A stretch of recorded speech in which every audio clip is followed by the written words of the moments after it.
Hello traders வணக்கம். எப்படி இருக்கீங்க? உங்கள் ட்ரேடிங்லாம் எப்படி போயிட்டுருக்கு? நாம் இப்போ இந்த வீடியோவில் வியாழக்கிழமை நான் Nifty and bank Nifty trading கொடுத்துருந்தேன். ஸோ அவன் நேராக கீழே வந்து என்ட்ரி எடுத்துகிட்டு நேராக டார்கெட் போய் அடித்தான். ஸோ இந்த என்ட்ரிக்கு நான் என்ன பிளான் பண்ணேன், அது போய் என்ன பண்ணான் அப்படிங்கிறத முழுசாக எக்ஸ்பிளைன் பண்ண போகிறேன். இந்த வீடியோ ஸ்கிப் பண்ணாமல் முழுசாக பாருங்கள். இந்த வீடியோ உங்களுக்கு பயனுள்ளதாக இருக்கும்.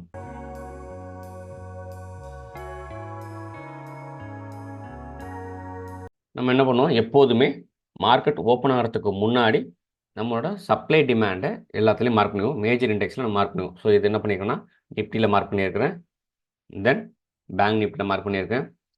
தென் அதுக்கப்புறம் பார்த்தீங்கன்னா பேங்க் நிஃப்டியில் அந்த இடத்துக்கு வந்தால் எப்படி ட்ரேட் எடுக்கலாம் அப்படிங்கிறத மார்க்கெட் இங்கே இருக்கும்போது என்ன பண்ணியிருக்கோம், பிளான் பண்ணியிருக்கோம். மார்க்கெட் கீழே இருக்கான், நம்மளோட டிமாண்டை டேப் பண்ணிட்டு மேலே போகிறான், இங்கே போய் சேர்ச் கொடுத்துருக்கான். திரும்பி கீழே வந்தால் இந்த இடத்துல நமக்கு என்ட்ரி, அது கீழே போனால் எஸ்எல், மேலே போனால் டார்கெட்டு அப்படிங்கிறத சொல்கிறோம். ரெண்டாவது மார்க்கெட் வேரியஸாக இருக்குது. நான் கொடுக்குறது வந்து என்ன ட்ரெண்ட் கொடுக்குறேன், பை ட்ரெண்ட் கொடுக்குறேன். ஸோ அப்போ வந்து கவுண்டர் ட்ரேடு கேர்ஃபுல் அப்படின்னு இந்த இடத்துல ஒரு இன்ஃபர்மேஷன் கொடுத்துட்டு உங்களை உள்ளே கூப்பிட்டு போகிறேன். தென் இது என்ன பண்ணியிருக்கேன், நிஃப்டி மார்க்கெட்டு மேலேருந்து கீழே வந்தால் நம்ம டிமாண்ட் டேப் பண்ணிவிட்டு மேலே சோர்ஸ் கொடுத்தோம். சோர்ஸ் கொடுத்துட்டு மேலே போய்ட்டு திரும்பி கீழே வரும். அப்போ நமக்கு இந்த இடத்துல என்ன ஆப்பர்ச்சுனிட்டி, இந்த இடத்துல இம்பேலன்ஸை ஃபில் பண்ண கீழே வரலாம். ஸோ இது என்ட்ரி 1.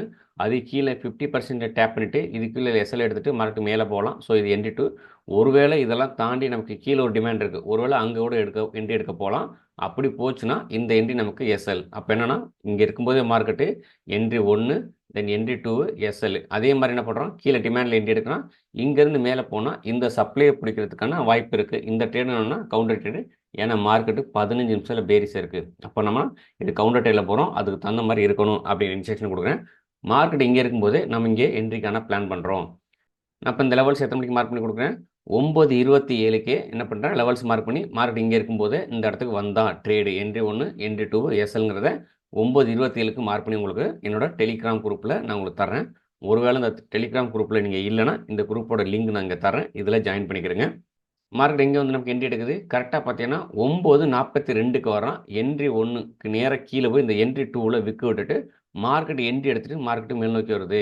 ஸோ நான் என்ன எழுதியிருக்கேன், யூஆர் இன் ப்ராஃபிட் அப்படின்னு எழுதியிருக்கேன். ஸோ இந்த நான் ஃபஸ்ட்டு கேனில் அவன் என்ட்ரி எடுத்துகிட்டு நியூ ட்ரேடர் ப்ராஃபிட் புக் அளவுக்கு அவன் என்ன பண்ணிப்பான், மார்க்கெட் புக் கொடுத்துருப்பான். ஸோ அடுத்த கேன் பாருங்கள், இங்கே என்ட்ரி எடுத்து 2 தூரம் போயிட்டான். நான் என்ன பண்ணிப்பேன், new trader can book your profit அப்படின்னு எழுதியிருப்பேன். ஸோ இந்த இடத்துல அவங்க ப்ராஃபிட், ஏன்னா மறுபடியும் கீழே இருந்துச்சுன்னா அவங்க லாஸில் இருப்பாங்க. ஸோ அவங்களுக்காக இந்த விஷயத்தை என்னோட குரூப்பில் நான் இந்த விஷயத்தை தரேன். New trader can book your ப்ராஃபிட்னு ஒரு அலர்ட் கொடுப்பேன். மார்க்கெட் என்ன பண்ணால் கரெக்டாக வந்து ஒரு 9:56 போல் கரெக்டாக TP1 ஹிட் பண்ணால் நான் எழுதியிருப்பேன், TP1 ஹிட்டு அப்படிங்கிறத எழுதியிருப்பேன். ஸோ இந்த இடத்துல போதுமான ப்ராஃபிட் கிடச்சிருக்கும். இதை புக் பண்ணிவிட்டு வெளியில் போனவங்க இருப்பாங்க. இல்லை நான் கொஞ்சம் ரிஸ்க் ட்ரேடர் மேலே வரைக்கும் போகட்டும், நான் அது வரைக்கும் வெயிட் பண்ணுவேன் அப்படிங்கிறதும் வெயிட் பண்ணி இருந்திருப்பாங்க. இந்த இடத்துல ஒரு இன்ஸ்ட்ரக்ஷன் கொடுத்துருப்பேன், நிஃப்டி கோயிங் டு TP2 கரெக்டாக என்ன பண்ணுவோம், இந்த இடத்து வரைக்கும் போவோம். ஸோ நம்ம எதிர்பார்த்தது இங்கே எடுத்தோம், இங்கே போகாமல் இந்த இடத்துலையே திரும்பியிருப்போம். அதுக்கான ரீசன் வந்து இங்கே ஒரு லோவர் டைம் ஃப்ரேமோட சப்ளை இருந்தால் அந்த சப்ளையை தொட்டுட்டு மார்க்கெட்டு கீழே இறங்கி வந்தான். ஸோ நான் அது லைவ் சார்ட்டில் உங்களுக்கு காட்டுறேன். ஸோ இதை பயன்படுத்தி நான் கொடுத்த அந்த காலை பயன்படுத்தி நம்மளோட ட்ரேடர் எடுத்த ப்ராஃபிட் இது. பேங்க் நிஃப்டி 9:19க்கே பிளான் பண்ணுறோம். மார்க்கெட்டு மேலே இருக்கான், கீழே இந்த லெவலுக்கு வந்தால் பைன்னு சொல்லிட்டு 9:19க்கே பிளான் பண்ணுறோம். ஆனால் அவள் எத்தனை மணிக்கு அங்கே வரான்னு பாருங்கள். பேங்க் நிஃப்டி நம்ம மார்க் பண்ண இந்த லெவலுக்கு வந்த டைம் பார்த்தீங்கன்னா கரெக்டாக 11:22. ஸோ 11:22க்கு வந்தான், இந்த என்ட்ரி 1 எடுத்து மார்க்கெட்டு மேலே போனான். ஸோ கடைசியாக போய் என்ன பண்ணிப்பான், இங்கே வரைக்கும் நான் டிபி வச்சுருந்தேன், அவ்வளோ தூரம் போகாமல் இதுலேயே, அதாவது மார்க்கெட் கன்சல்டேஷன் போட்டுட்டு இருந்தான். கரெக்டாக என்ன பண்ணனா நேராக இங்கே போனான். ஸோ இதில் இதோட கட் பண்ணிவிட்டு டிபி கட் பண்ணிட்டு எத்தனை மணி போல், ஒரு 12 மணிக்கு முன்னாடி போல் டிபி இந்த இதோட டிபி அடிச்சுட்டு மார்க்கெட்டு கீழே இறங்கிட்டு இருந்தான். ஸோ இது வந்து பார்த்தீங்கன்னா பேங்க் நிஃப்டி. ஸோ நான் நிஃப்டி அண்ட் பேங்க் நிஃப்டி கொடுத்த 2 ட்ரேடுமே ஒர்க் அவுட் ஆயிருக்கும். ஸோ நம்ம இப்போ இங்கே பார்த்த விஷயத்தை இதுக்கு எப்படி பிளான் பண்ணலாம் சார்ட்டில் அப்படின்னு பார்க்கலாம். ஸோ மார்க்கெட் ஓப்பன் ஆகிறதுக்கு முன்னாடி நம்ம இருக்கணும், இங்கே இருக்க இந்த லெவல்ஸ் எல்லாம் மார்க் பண்ணி நான் கொடுத்துருவேன், என்னோட டெலிகிராம் குரூப்பில் கொடுத்துருவேன். இங்கே பார்த்தீங்கன்னா மேலே இருக்கிறதெல்லாம் சப்ளை, கீழே இருக்கலாம் டிமாண்டு அப்படின்னு மார்க் பண்ணி கொடுத்துருவேன். ஸோ மார்க்கெட் நேற்று திரும்பின இடம் பார்த்தீங்கன்னா 15 நிமிஷத்தோட டிமாண்டில் மார்க்கெட்டு திரும்பி இருந்தான். ஸோ அப்போ திரும்பி வந்து இந்த இடத்துல கன்ஃபர்மேஷன் கொடுத்தா ட்ரேட் போகலாம் அப்படிங்கிறது என்னோட பிளான். ஸோ மார்க்கெட்டு நமக்கு 15 நிமிஷத்தோட டிமாண்டில் திரும்பி இருக்குது. இப்போ இது என்ன பண்ணலாம், மார்க்கெட்டை தொட்ட உடனே நமக்கு என்ட்ரி ஆப்பர்ச்சுனிட்டி பார்க்கணும். அப்போ என்ன பண்ணுவேன், 15 நிமிஷத்தில் என்னோட என்ட்ரி டைம் ஃப்ரேம் என்ன, நான் பார்க்க வேண்டியது என்ட்ரி டைம் ஃப்ரேம் 1 நிமிஷம். ஸோ மார்க்கெட்டை அங்கேருந்து எனக்கு 1 நிமிஷம் டைம் ஃப்ரேம் போயிடும். ஸோ அப்போ ப்ரீவியஸாக என்ன நடக்குதுன்னு பார்க்குறேன், எனக்கு இங்கே ஒரு சோர்ச் நடந்திருக்கான்னு பார்க்குறேன். ஸோ எனக்கு இந்த ப்ரீவியஸாக இருந்து ஒரு சேஞ்ச் ஆஃப் கேட் கொடுத்துருக்கான். அப்போ திரும்பி கீழே வந்தால் நம்ம ட்ரேடுக்கான பிளான் பண்ணணும். இதுதான் நம்ம ட்ரேடிங் ஆப்பர்ச்சுனிட்டி. அப்போ இங்கேருந்து மேலே போனவன் எந்த இடத்துல எனக்கு என்ன கொடுக்குன்னா இம்பேலன்ஸோட ஆர்டர் பிளாக் விட்டு போயிருக்கான்னு பார்க்குறேன். எனக்கு இந்த இடத்துல இருக்குன்னு இம்பேலன்ஸோட ஆர்டர் பிளாக் இருக்குது. அப்போ நான் இதை வந்து மார்க் பண்ணலாம். 1. இதை வந்து நான் என்ன பண்ணுவேன், என்னோட என்ட்ரி 1 அப்படின்னு பிளான் பண்ணுவேன். இது வந்து எனக்கு என்ட்ரி 1. தென் அதே மாதிரி என்ன பண்ணலாம், மார்க்கெட் 50% கீழே இந்த இடத்துல என்ட்ரி எடுத்திருப்பாங்க இல்லையா, இவங்க என்ன பண்ணிப்பாங்கன்னா ஸ்டாப் லாஸ் வச்சிருப்பாங்க. ஸோ அப்போ அந்த ஸ்டாப் லாஸ் அவன் எடுக்கணும்னு நினச்சானா மார்க்கெட்டை இன்னும் கொஞ்சம் கீழே இறக்குவான். ஸோ அப்போ என்ன, இந்த இடத்துல நம்ம உஷாராக இருக்கணும். ஸோ அப்போ இந்த இடத்துல நம்ம கவனமாக இருக்கணும். அப்போ இந்த இடத்துல நம்ம என்ன பிளான் பண்ணுறோம், என்ட்ரி 2 அப்படின்னு இதை பிளான் பண்ணுறோம். ஸோ மார்க்கெட் இந்த இடத்துல வந்தால் என்ட்ரி 2. ஒருவேளை இதுக்கப்புறம் எனக்கு கீழேயும் ஒரு டிமாண்ட் இருக்கும். அப்போ மறுபடியும் என்ன பண்ணலாம், மார்க்கெட் கீழே இறங்கி கீழே இருக்கிற இந்த டிமாண்டையும் டேப் பண்ணிட்டு மேலே போகிறதுக்கு வாய்ப்பு இருக்குது. அப்போ நம்ம என்ன பண்ணணும், ஒருவேளை நமக்கு எகென்ஸ்டாக மார்க்கெட் போனால் ஸ்டாப் லாஸ் எங்கேங்கிறது நம்ம ட்ரேடு போகிறதுக்கு முன்னாடியே ஃப்ரீ டிவைண்ட் பண்ணிடணும். ஸோ தெரிஞ்சுக்கிட்டு ஸ்டாப் லாஸ் வச்சோம்னா நம்ம பயம் இல்லாமல் ட்ரேட் பண்ணலாம். அப்போ இதுதான் உங்களுக்கு இந்த இடத்துல போய் உடச்சி பாடி க்ளோஸ் பண்ணால் எனக்கு ஸ்டாப் லாஸு அப்படிங்கிறத மார்க்கெட் இங்கே இருக்கும்போது நீங்கள் பிளான் பண்ணிக்கணும். ஓ, இதான் நமக்கு ஸ்டாப் லாஸா அப்படின்ற லெவல்ஸ் நமக்கு தெரியணும். அப்போ நம்ம இழக்க போகிறோம்னு தெரிஞ்சால் எவ்வளோ இழக்க போகிறோம் அப்படிங்கிறது இந்த இடத்துல தெரிஞ்சிட்டா பயம் இல்லாமல் ட்ரேட் பண்ண முடியும். சரி, ஓகே. அப்போ இங்கேருந்து பிளான் பண்ணிட்டோம். அப்போ என்னது, டிமாண்ட்லேருந்து திரும்புகிறோம். அப்போ அது எது வரைக்கும் போவான், சப்ளை வரைக்கும் போவான்னு நீங்கள் எதிர்பார்க்கலாம். ஒன்று சப்ளை வரைக்கும் போகலாம்னு எதிர்பார்க்கலாம். இல்லை என்ன பண்ணலாம், நீங்கள் மினிமம் 1:3 கூட வெளியில் வந்துடலாம். ஸோ 1:3ங்கிறது எந்த இடத்துல, இந்த இடத்துல 1:3 இருந்தது. நான் பர்பஸாக என்ன பண்ணேன், இது வரைக்கும் போகிறானா பார்க்கட்டும் அப்படின்னு மேலே தூரம் இழுத்து வச்சினேன். ஸோ அப்போ என்ன பண்ணேன், இது ரெண்டாக பிரிச்சுருவேன். ஏன்னா இங்கேருந்து திரும்பி வர இந்த ஹை இருக்கு இல்லையா, அப்போ இந்த ஹையை வந்து ஃபஸ்ட் டைம் உடைக்கட்டும். அப்போ இதை டிபி 1 வச்சுக்கலாம். அதே மாதிரி அதுக்கு மேலே இருக்கிறத இது எனக்கு டிபி 2ன்னு வைக்கிறேன். சில நேரம் என்ன பண்ணால் இதுக்கு மேலே வரைக்கும் போகிறானா பார்க்கட்டும் அப்படின்னு இழுத்தும் வைப்பேன் சில நேரங்களில் பர்பஸ்க்காகவே. ஏன்னா இங்கே டிமாண்ட்லேருந்து திரும்பினா மேலே போயிட்டு சப்ளை தொடட்டும் அப்படின்னு. ஸோ நமக்கு என்ன பண்ணுறோம், மார்க்கெட் இங்கே இருக்குது, இங்கே இருக்கும்போது நம்ம என்ன பண்ணுறோம், பிளான் பண்ணுறோம். எப்படி, இந்த இடத்துக்கு வந்துச்சுன்னா இந்த இடத்துல இம்பேலன்ஸோட ஆர்டர் பிளாக் இருக்குது, இதை ஃபில் பண்ணிட்டு மார்க்கெட் மேலே போகட்டும். என்ட்ரி 1 இன்னும் கொஞ்சம் கீழேனா எனக்கு என்ன பண்ணலாம், என்ட்ரி 2. என்ட்ரி 1 என்ட்ரி 2னா நீங்கள் எடுக்கிற லாட்டை வந்து சப்போஸ் இந்த இடத்துல நீங்கள் ஒரு 2 லாட்டு ட்ரேட் மட்டும் எடுக்கிறீங்கன்னா லாட் 1 இங்கே போடுங்க, லாட் 2 இங்கே 2 போடுங்க, இங்கே போடுங்க, ரெண்டாவது லாட்டை இங்கே போடுங்க. சப்போஸ் நீங்கள் வந்து 10 லாட் எடுக்கிற ட்ரேடராக இருந்தால் ஃபஸ்ட்டு 5 லாட்டை இதில் போடுங்க. இங்கேருந்து மார்க்கெட் மேலே போய் டார்கெட் அடித்தாலும் நீங்கள் ப்ராஃபிட்டில் இருப்பீங்க. இல்லை ரெண்டாவது கீழே இறங்கி வரான், இந்த இடத்துல ஒரு 5 லாட்டு போடுங்க. சப்போஸ் கீழே போய் அவன் எஸ்எல் அடித்தாலும் என்னவா இருக்கும், நீங்கள் எடுத்த லாட்டு ஆவரேஜ் ஆகியும், லாஸு பெருசாக இருக்காது. அதனால தான் நம்ம என்ட்ரி 1 என்ட்ரி 2ன்னு என்ட்ரியே பிரிச்சுக்கிறோம். இப்போ மார்க்கெட் என்ன பண்ணான்னு பார்க்கணும். முதல்ல நம்ம டைரக்ஷன் வந்து நம்மளோட என்ட்ரி லெவலில் எடுத்துகிட்டு போகிறானான்னு பார்க்கணும். ஸோ மார்க்கெட் அங்கேயே நிற்கிறான். இதெல்லாம் நம்ம இங்கே பார்த்துட்டு இருக்கிறோம். மார்க்கெட் என்ன பண்ணும், கீழே இறங்கி நம்ம லெவல்ஸை தொட்டு என்ட்ரி எடுத்தால் தான் ட்ரேடு. நாம் ஒரு விஷயம் பண்ணிகிட்டு இருக்கோம், மார்க்கெட் ஒரு விஷயம் பண்ணுறான்னா அதுலேருந்து கொஞ்சம் தள்ளி இருக்கிறது சேஃபர் சைடு. இப்படி பிளான் பண்ணிட்டோம். ஸோ மார்க்கெட் என்ன பண்ணுறான், அங்கேயே நிற்கிறான். நம்ம லெவல்ஸ்க்கு இன்னும் வரல. மார்க்கெட் ஓப்பன் ஆகி ட்ரேட் ஆகிட்டு இருக்கு. நம்ம லெவல்ஸ் கீழே இருக்குது, வந்தால் ட்ரேட் பண்ணலான்னு உட்காந்துருக்குறோம். இன்னும் லெவல்ஸ் வரல. இந்த இடம் வந்து பார்த்தீங்கன்னா கரெக்டாக வந்து என்ட்ரி 1 ட்ரிகரான இடம். இது தான் என்னோட டெலிகிராம் குரூப்பில் உங்களுக்கு என்ட்ரி 1 ட்ரிகர் ஆயிடுச்சு அப்படின்னு சொல்கிறேன்.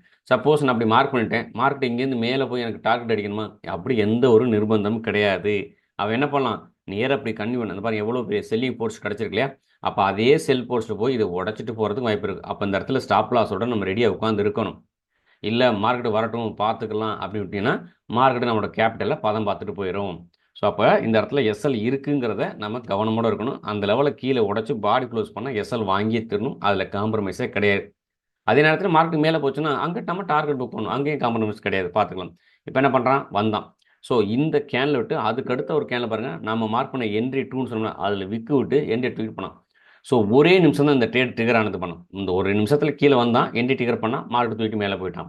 அப்போ இந்த இடத்த தான் என்ன சொன்னால், new trader can book your ப்ராஃபிட்னு அந்த இடத்த சொல்கிறேன். ஸோ அவங்க என்னென்னா மறுபடியும் அவன் கீழே இறங்கி வந்து இதை உடச்சானா லாஸில் இருப்பாங்க. ஸோ நம்மகிட்ட கிளாஸ் படித்து போகிறவங்களுக்கு தெரியும் இதில் ரிஸ்க் ரிவார்டு என்ன இருக்குது, எந்த இடத்துல ஸ்டாப் லாஸ் வைக்கணும் அப்படிங்கிறவங்களுக்கு அவங்களுக்கு தெரியும். புதுசாக வரவங்களுக்கு கொஞ்சம் தடுமாறும். அதனால தான் அவங்கள ஓகே இந்த இடத்துல அவங்க ப்ராஃபிட்டாக இருப்பாங்க, புக் பண்ணிட்டு வெளில போங்க அப்படின்னு சொல்கிறது. ஸோ அதுக்கடுத்து என்ன பண்ணுற, மார்க்கெட்டு மேலே போகிறான், அங்கே போய் டிபி 1 ஃபஸ்ட்டு அடித்தான். அதுக்கப்புறம் என்ன பண்ணால் கொஞ்சம் கீழே இறங்கி வரும். எப்போதுமே இந்த மாதிரி ஒரு பெரிய லெவலை உடைக்கிறதுக்கு முன்னாடி என்ன பண்ணுவோம்னா மார்க்கெட்டு கொஞ்சம் தடுமாறும். ஆனால் அதை தடுமாறுறது வந்து எதுக்குன்னா, ஆல்ரெடி நம்ம மார்க்கெட்டில் ப்ராஃபிட்டில் இருக்கவங்கள வெளியில் அனுப்புறதுக்கு அந்த எல்லா வேலையும் செய்வான். ஸோ நம்ம வந்து என்ன பண்ணுவோம், இதெல்லாம் நமக்கு தெரிஞ்சுட்டு உள்ளே போனால நம்ம தைரியமாக உள்ளே இருக்கலாம். அப்போ அங்கேருந்து மார்க்கெட் நேராக போனான், இந்த லெவல் வரைக்கும் போனான். இப்போ இந்த லெவலில் இருக்கும்போது நமக்கு எவ்வளோ இந்த ரிஸ்க் ரிவார்டு, நான் நார்மலாகவே கிளாஸில் சொல்லுவேன் 1:3 வந்தால் உங்களுக்கு போதும் அப்படின்னா. எக்ஸாக்ட் 1:3 வந்தான். 1:3 கொடுத்தான். 1:3 கொடுத்துட்டு கீழே திரும்பினான். நான் என்ன பண்ணேன்னா, சரி இவ்வளோ தூரம் போகிறானான்னு பார்ப்போம். அவன் என்ன பண்ணான், இங்கே இருக்க சப்ளை இருக்கு இல்லையா, இந்த சப்ளையில் அவன் என்ன பண்ணால் டக்குன்னு திருப்பி இருப்பான், ட்ரிகர் ஆகி கீழே வந்திருப்பான் பாருங்க.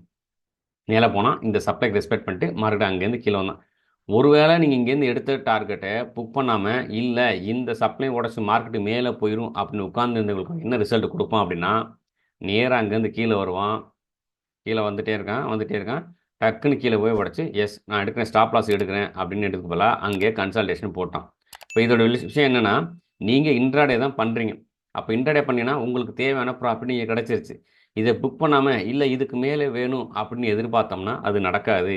ஒருவேளை இதை புக் பண்ணாமல் உட்காந்துட்டு இருந்தாலும் சடனாக நீங்கள் எங்கே என்ட்ரி எடுத்தீங்களோ அங்கே மார்க்கெட் ரிவர்ஸ் ஆயிடுவான்.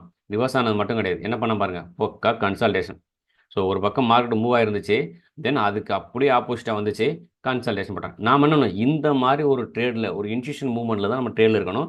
இந்த மாதிரி ஒரு கன்சல்டேஷன் மூவ்க்குள்ளே போயிடக்கூடாது. ஸோ நீங்கள் இன்ட்ராடே ட்ரேட் பண்ணுறீங்கன்னா இந்த விஷயங்கள்லாம் தெரிஞ்சுக்கிட்டு ட்ரேட் பண்ணுங்கள். ஸோ இதெல்லாம் நான் எப்படி எடுக்கிறேன் அப்படின்னா, ஸ்மார்ட் மணி கான்செப்டை பயன்படுத்தி தான் இந்த ட்ரேட்லாம் எடுக்கிறேன். ஒருவேளை நீங்கள் என்கிட்ட இந்த ஸ்மார்ட் மணி கான்செப்ட் கற்றுக்கணும்னா நான் கீழே இருந்த வாட்ஸ்அப் நம்பருக்கு என்னை காண்டாக்ட் பண்ணுங்கள். இது எப்படி பண்ணணும் அப்படிங்கிற கிளாஸை நான் உங்களுக்கு சொல்லித்தரேன்.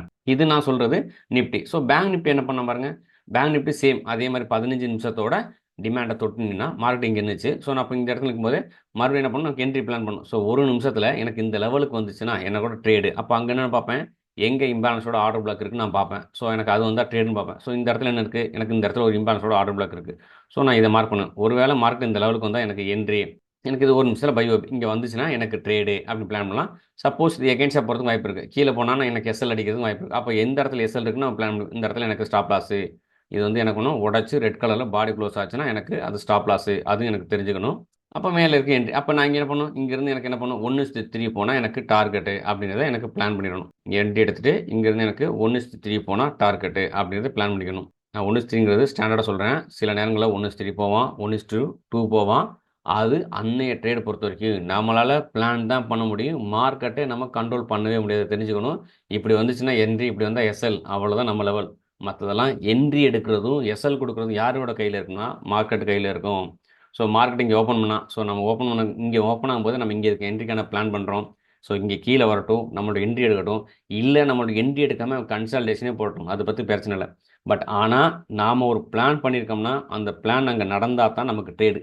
நாம் ஒரு பிளான் பண்ணி அங்கே நம்ம பண்ண பிளான் அங்கே நடக்கலைன்னா நமக்கு அந்த அன்னைக்கு ட்ரேடு இல்லை. ஸோ நோ ட்ரேடுன்னு போயிடலாம். தேவையில்லாமல் ஒரு செட்டப்பில் போய் உட்காந்து ஸ்டாப் லாஸ் வாங்குறத விடவும் ட்ரேட் இல்லாமல் இருக்குது எவ்வளோ பெட்டர். ஸோ நம்ம இங்கே லெவல் மார்க் பண்ணியிருக்கோம், மார்க்கெட் இங்கெல்லாம் சுற்றி எடுத்துட்டான், நம்ம லெவலுக்கு வரவே இல்லை. அவன் எப்போ நம்ம லெவலுக்கு வரணும் அப்போ வந்தால் மட்டும்தான் என்ட்ரி. ஸோ அப்போ என்ன பண்ணுறான், இங்கே இருந்துச்சு மார்க்கெட்டு, நாம் என்ன பண்ணோம், இந்த இடத்துல பைக்கான பிளான் போட்டோம், கரெக்டாக வந்தான், என்ட்ரி ட்ரிகர் பண்ணான். இந்த என்ட்ரி ட்ரிகர் பண்ணுற வரைக்கும் நம்ம கண்ட்ரோல்.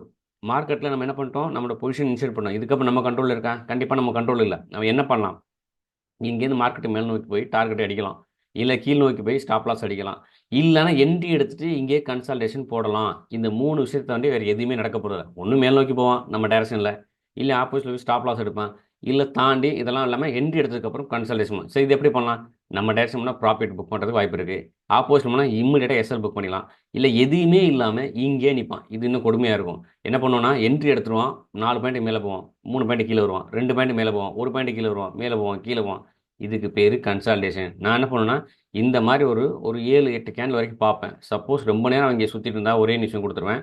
மினிமம் ப்ராஃபிட்டோ மினிமம் லாஸோ இல்லாட்டி வாங்கின விலைக்கே வித்துட்டு பிரேக் ஈவன், வாங்கின விலைக்கே கொடுத்துட்டு வெளியில் வந்துருங்க அப்படின்னு சொல்லுவேன். ஏன் அப்படின்னா, ஒன்ஸ் மறுபடியும் உடச்சி மேலே போகலாம், நம்ம டைரக்ஷன் போய் டார்கெட் அடிக்கலாம், இல்லை கீழே உடச்சானா பெருசாக உடையும், அந்த லாஸு பெருசாக இருக்கும்.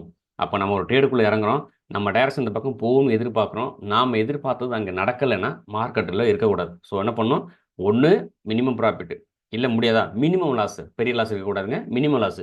இல்லைனா ஒன்றுமே இல்லாட்டி வாங்கின விலையை கொடுத்துட்டு வெளியில் போகிறது சேஃபர் சைட். அப்போ இங்கே என்ட்ரி எடுத்து நிற்கிறான். இப்போ என்ன பண்ண போகிறான்னு பார்க்கலாம். ஸோ மார்க்கெட் என்ன பண்ணுறான், அடுத்து அந்த இடத்துல மறுபடியும் இங்கே நின்றுட்டே இருக்கணும், கன்சல்டேஷன் போகிறனா இல்லை நம்ம டைரக்ஷன் போகிறனா என்னென்னு பார்ப்போம். மார்க்கெட்டு கொஞ்சம் கொஞ்சமாக மேலே போகிறான். ஸோ அப்போ நீங்கள் என்ன பண்ணிக்கலாம், இந்த ப்ராஃபிட்டே எனக்கு போதும் அப்படின்னு புக் பண்ணிட்டு வந்திருக்கலாம். மார்க்கெட் எவ்வளோ தூரம் ஏறி போகிறான் பார்ப்போம். இங்கே வரைக்கும் போயிருக்கான்.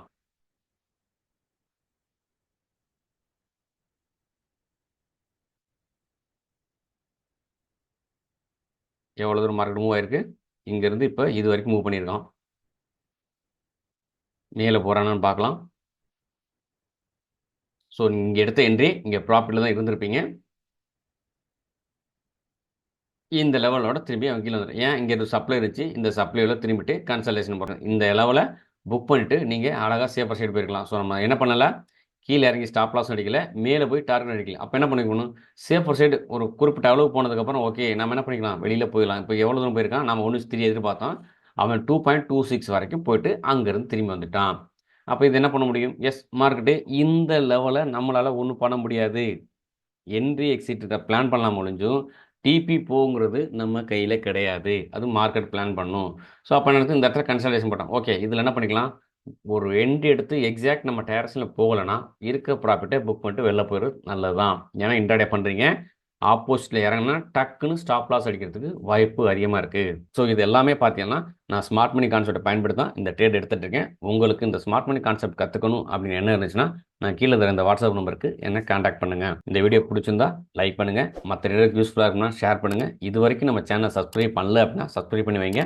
உங்களை இன்னும் ஒரு நல்ல வீடியோவில் சந்திக்கிறேன். தேங்க்யூ.